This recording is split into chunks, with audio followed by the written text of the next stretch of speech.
Today we are going to chapter number 3 current electricity। सबसे पहले इसमें हमें पता होना चाहिए इलेक्ट्रिक करंट क्या होता है। द रेट ऑफ इसको हम डिफाइन कर सकते हैं the rate of flow of charge in a conductor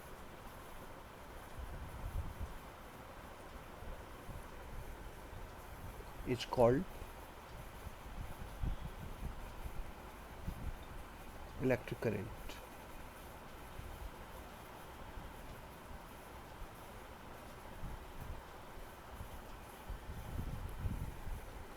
I equals to होता है D Q by D T. Unit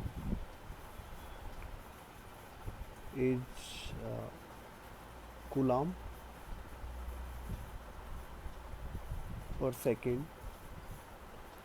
आप एम्पियर भी लेते हैं, एम्पियर भी हो जाता है।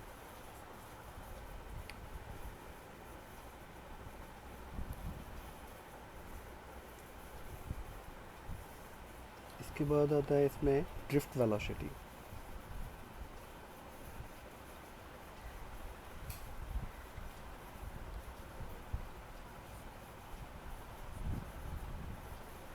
Drift velocity it is the minimum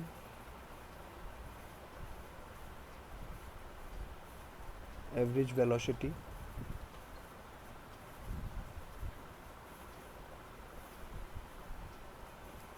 by which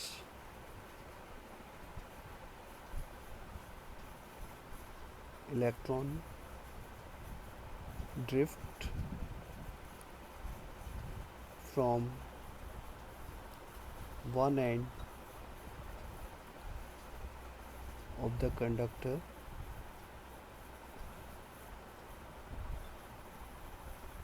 to the other end।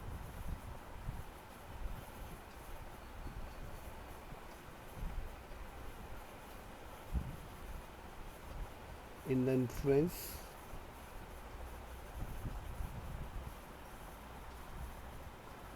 of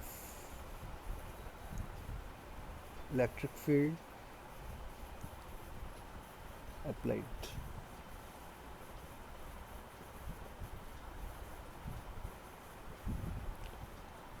It is denoted by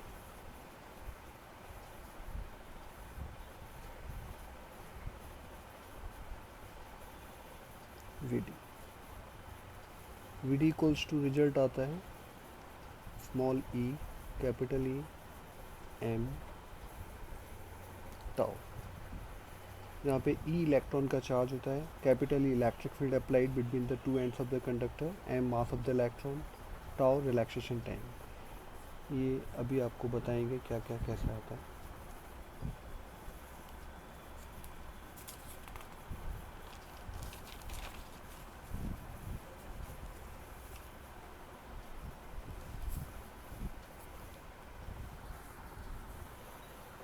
इसमें सबसे पहले आपको ड्रिफ्ट डेरिवेशन पूछा जाता है, तो डराइव डेरिवेशन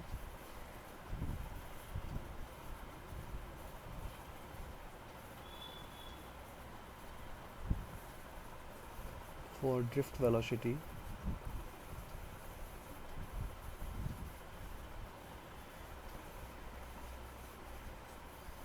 ये 3 मार्क्स में आता है सीबीएसई में।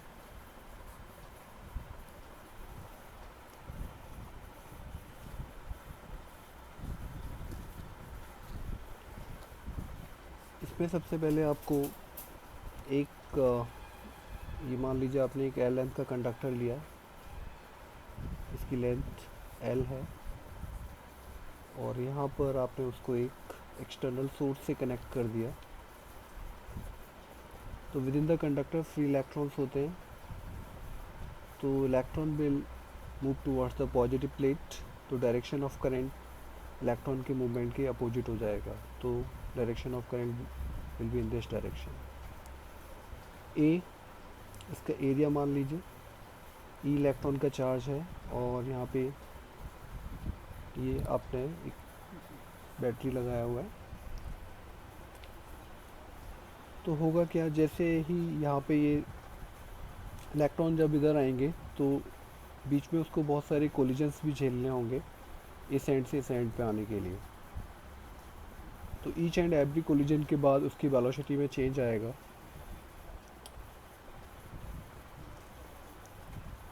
उन सब वेलोसिटीज़ का जब हम एवरेज लेते हैं तो वो हमें क्या देता है, ड्रिफ्ट वेलोसिटी देता है।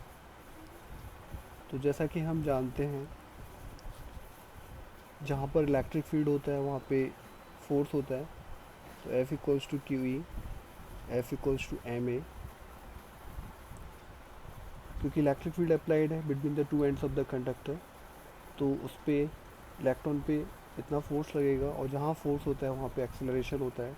तो इसे हम इक्वेट कर सकते हैं, equate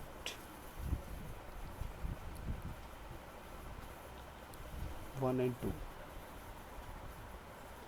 Q E equals to M A equals to आ जाएगा क्यू ई बाई एम। तो इतने एक्सेलरेशन से इलेक्ट्रॉन इस डायरेक्शन में मूव करेगा from first equation of motion,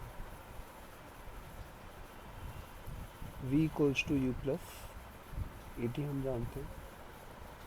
late v1 be the velocity after first collision,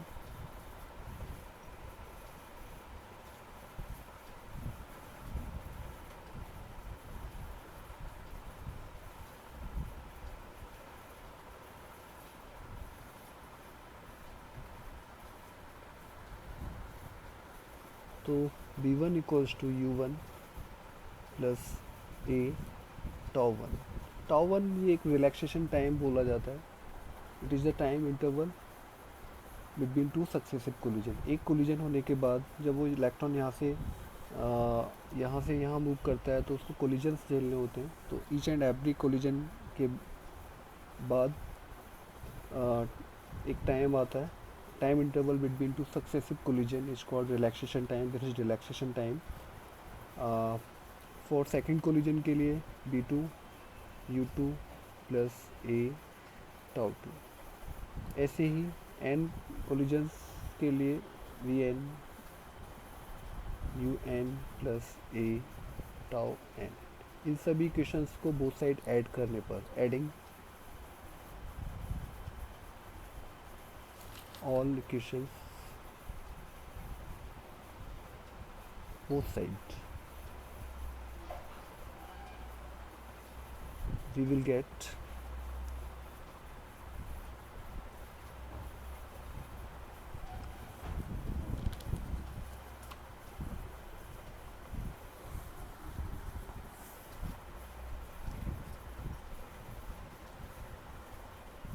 b1 plus b2 bn equals to u1 plus u2 plus a tau 1 plus tau 2 tau n। यहाँ पर भी n से divide कर देंगे, यहाँ पर भी n से डिवाइड करेंगे, और यहाँ पर भी n से डिवाइड करेंगे। तो this will become drift velocity, average velocity जिसको हम बोलते हैं। ये जीरो हो जाएगा क्योंकि ये इनिशियल वेलोसिटी है, ड्यू टू थर्मल कोलिजन वो कैंसिल आउट ईच अदर हो जाती है। तो यहाँ पर ये ए टाउ बन जाएगा। ए हमारे पास था E E M tau. This is the desired result, यही हमें लेके आना था। रिलैक्सेशन टाइम को डिफाइन कर देता हूँ।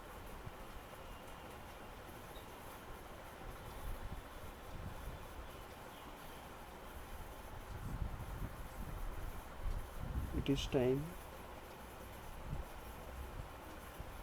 इंटरवल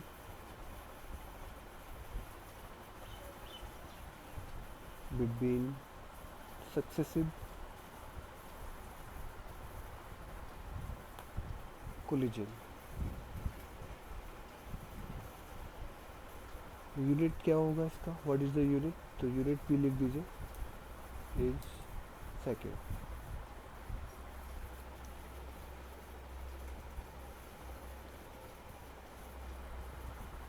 इसमें नया नेक्स्ट है mobility.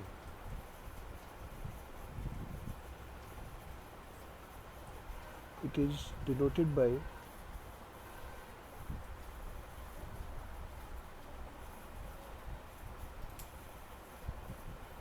mu. It is defined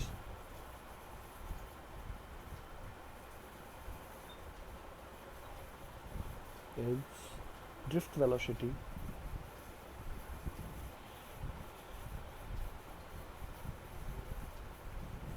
per unit electric field.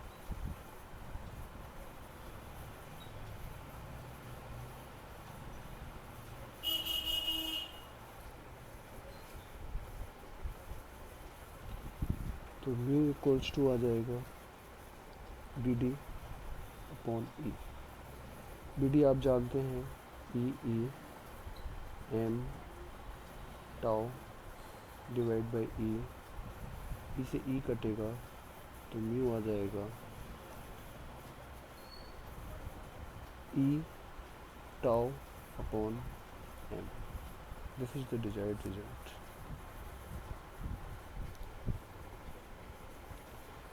Now we have to derive relation between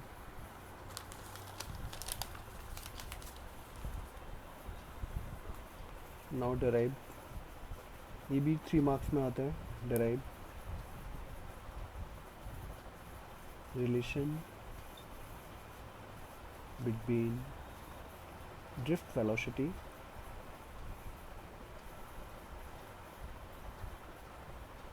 and electric current।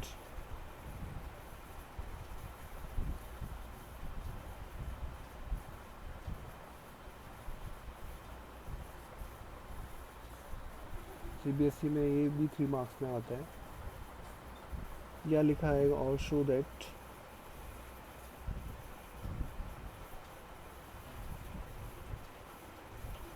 I equals to N A E B D. तो इसमें एक हमें एल लेंथ का conductor लेना है और इसको एक एक्सटर्नल सोर्स से कनेक्ट कर देंगे। ए इसका cross sectional area of the wire है, एल आप इसकी लेंथ ले लीजिए। जैसा कि जानते हैं फ्री इलेक्ट्रॉन्स होते हैं, they will move toward the positive plate, तो करंट का डायरेक्शन ऐसे हो जाएगा।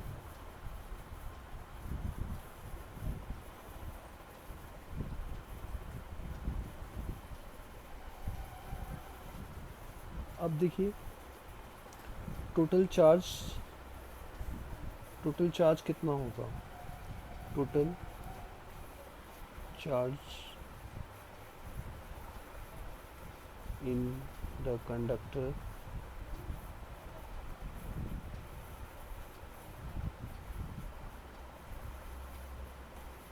of length L and area of cross section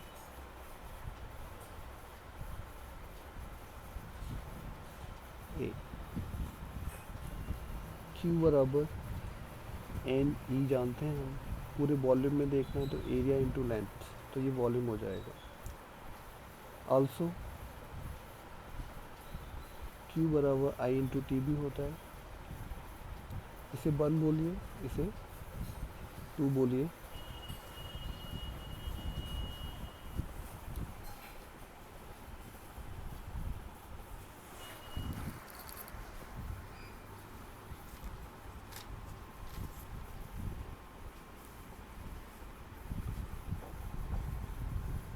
equate कर दीजिए, इक्वेट 1 and 2।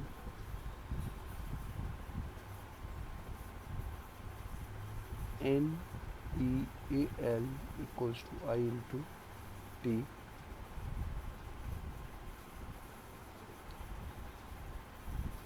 अब जब इलेक्ट्रॉन यहाँ से ट्रैवल करेगा इस एंड से इस एंड पर, तो कितना डिस्टेंस ट्रैवल करेगा एल, कितनी वेलोसिटी से ट्रैवल करेगा वी डी। तो हम यहाँ पे इस टाइम की जगह डिस्टेंस अपॉन स्पीड लगा सकते हैं।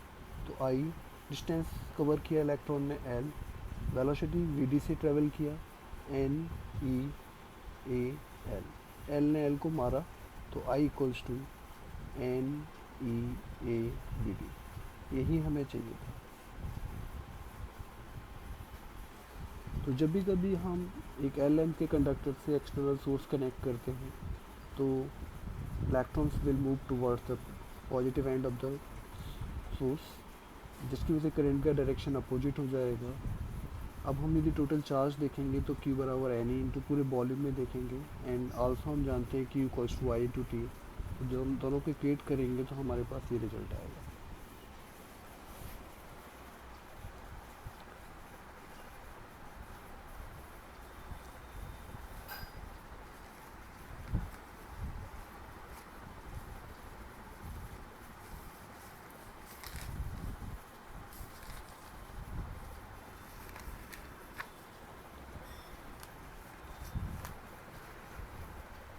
Ohm's law.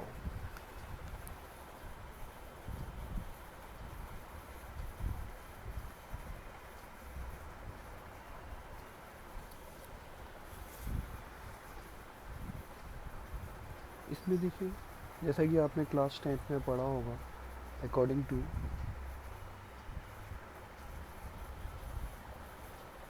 Ohm's law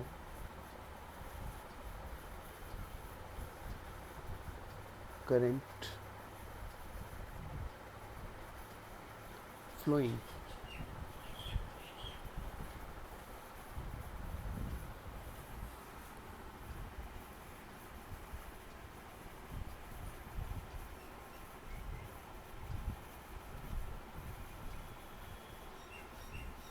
in a conductor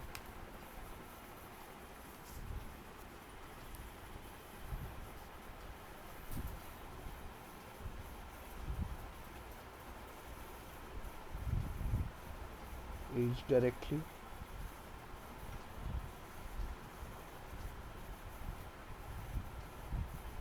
proportional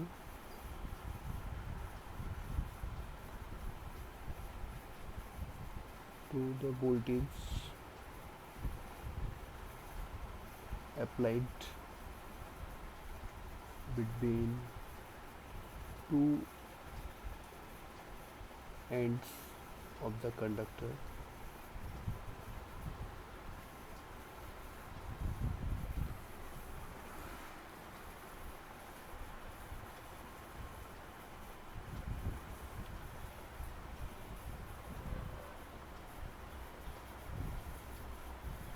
keeping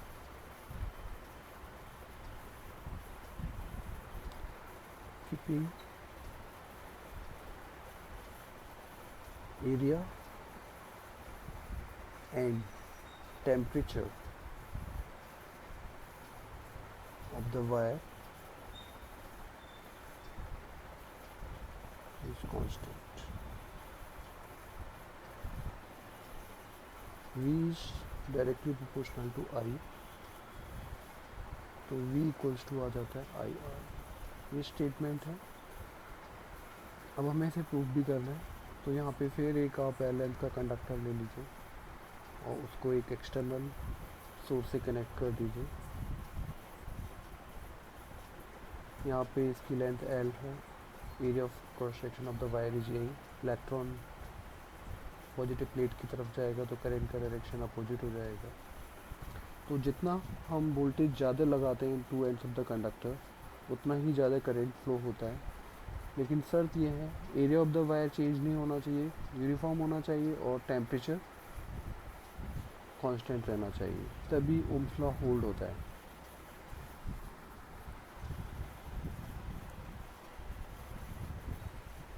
अब हमें ये प्रूफ करना है, तो देखिए we know that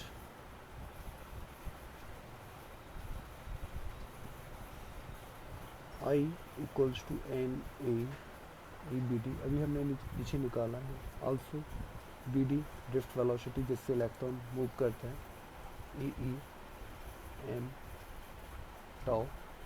जब इक्वेशन 1 में हम बी डी की वैल्यू डाल देंगे तो I equals to N A E, B D की जगह डाल दीजिए ई ई एम टाउ। तो I equals to N A E square M tau, ये एक साथ ब्रैकेट में ले लीजिए, ई को बाहर ले लीजिए। I N A E square tau upon में एम, ई को हम लिख सकते हैं बी बाई एल।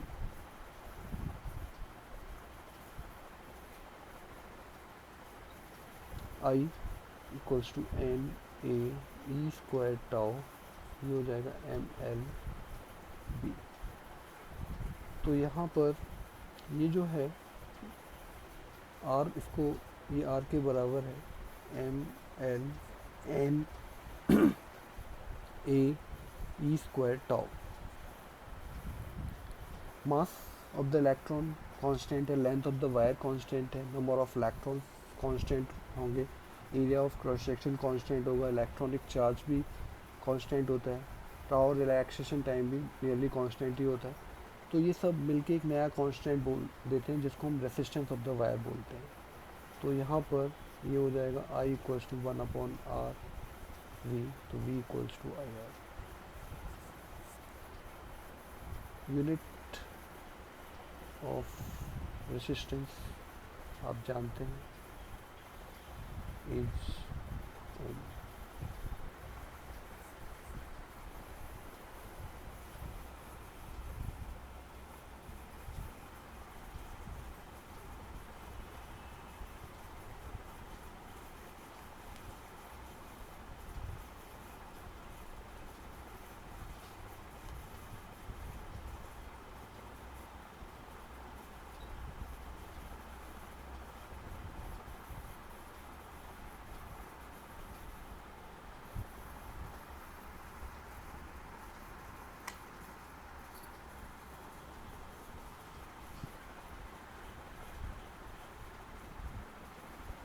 अब देखिए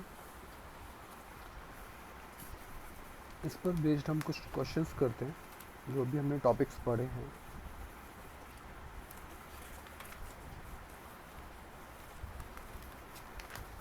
देखिए यहाँ पर एक क्वेश्चन है, the number density of free electrons in A copper conductor estimated. ये आपको दिया हुआ है, एनसीईआरटी प्रॉब्लम है ये।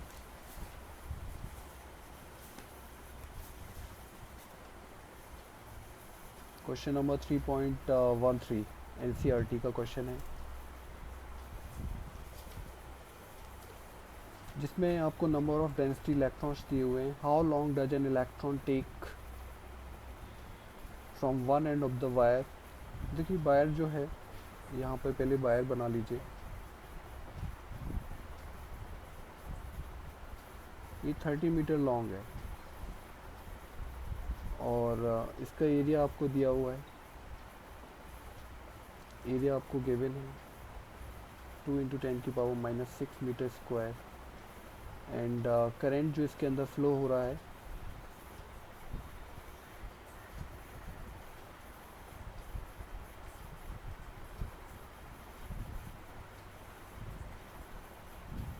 ऐसे करके, आई आपको गिवन है 3 एम्पियर। तो नंबर डेंसिटी गिवन है आपको और नंबर डेंसिटी का मतलब नंबर ऑफ इलेक्ट्रॉन्स आपको दिए हुए हैं 8.5 × 10⁻28 पर metre cube.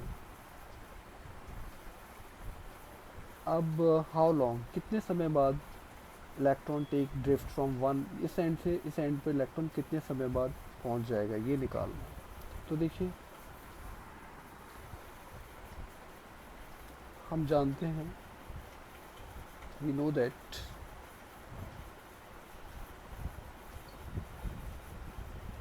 I equals to N A E B D. अभी हमने एक रिजल्ट ये डराइव किया था, relation between current and drift velocity. यहाँ से हम बी डी को ध्यान से देखें तो बी डी ही एक वेलोसिटी है जिससे इलेक्ट्रॉन मूव करता है। तो डिस्टेंस एल ट्रेवल करेगा,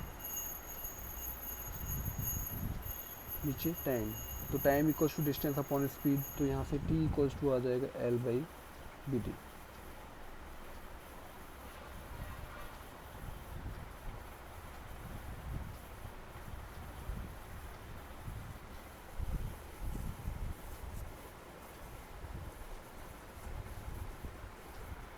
तो ये रिजल्ट हो जाएगा आपका I equals to N A E, B D की जगह आप डाल सकते हैं L by T.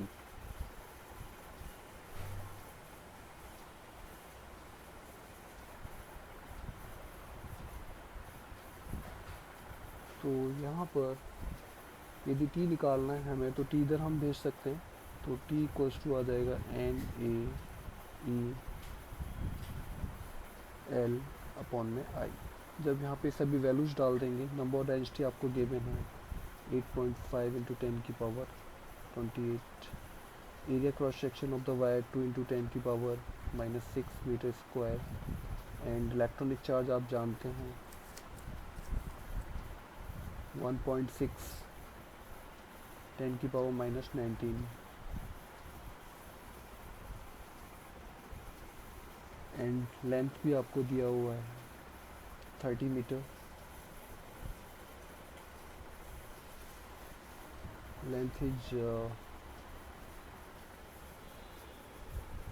3 metre given है लेंथ, तो ये 3 आ जाएगा यहाँ पर, और आपको आई भी दिया हुआ है, आई इज 3 एम्पियर, तो 3 से 3 कट जाएगा, तो जब इसको सॉल्व करेंगे तो टाइम निकल के आएगा 2.7 इंटू 10 की पावर 4 सेकेंड। इतने सेकंड बाद इलेक्ट्रॉन इस एंड से इस एंड पर आ जाएगा।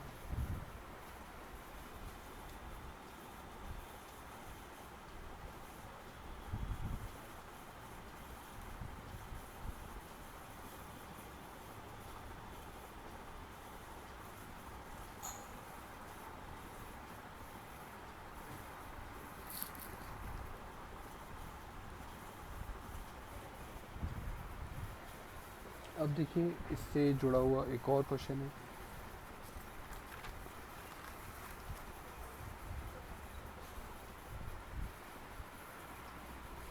इसमें the earth surface has negative surface charge density of 10 की पावर -9 सेंटीमीटर पर square and the potential difference 400 kilo volt between the atmosphere and the surface results due to the conductivity of the lower atmosphere in a current of only 1800 ampere over entire globe if there were no mechanism sustaining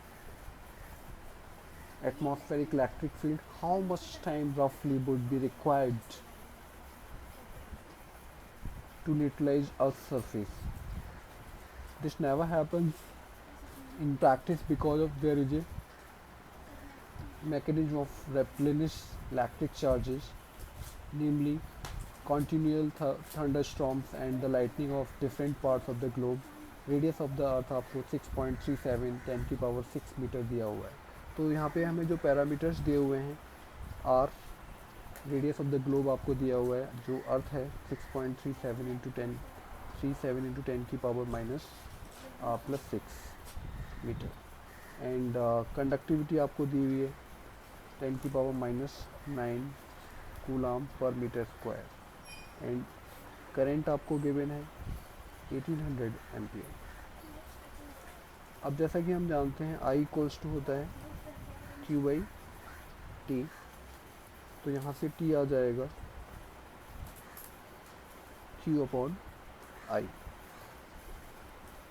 also आप जानते हैं Q equals to होता है sigma A, surface charge density जो होती है, surface charge density defined as charge per unit area, तो यहाँ से ये आ जाएगा। तो आपके पास टाइम इक्वल्स टू आ जाएगा सिग्मा ए अपॉन में आई। अब देखिए ग्लोब है तो स्पेरिकल होगा, सिग्मा को सिग्मा रहने दीजिए, 4 पाई आर स्क्वायर अपॉन में आई। अब देखिए हमें सिग्मा गिवन है 10 की पावर -9, 4 नंबर है, पाई नंबर है, R square, R is how much 6.37, 10 की पावर 6 मीटर में कन्वर्ट कर लिया था हमने इसे, और वो भी इसका स्क्वायर है ओवर करंट जो सस्टेन हो रहा है 1800 का। तो जब इसको सॉल्व करेंगे तो ये आ जाएगा 283.1 सेकेंड।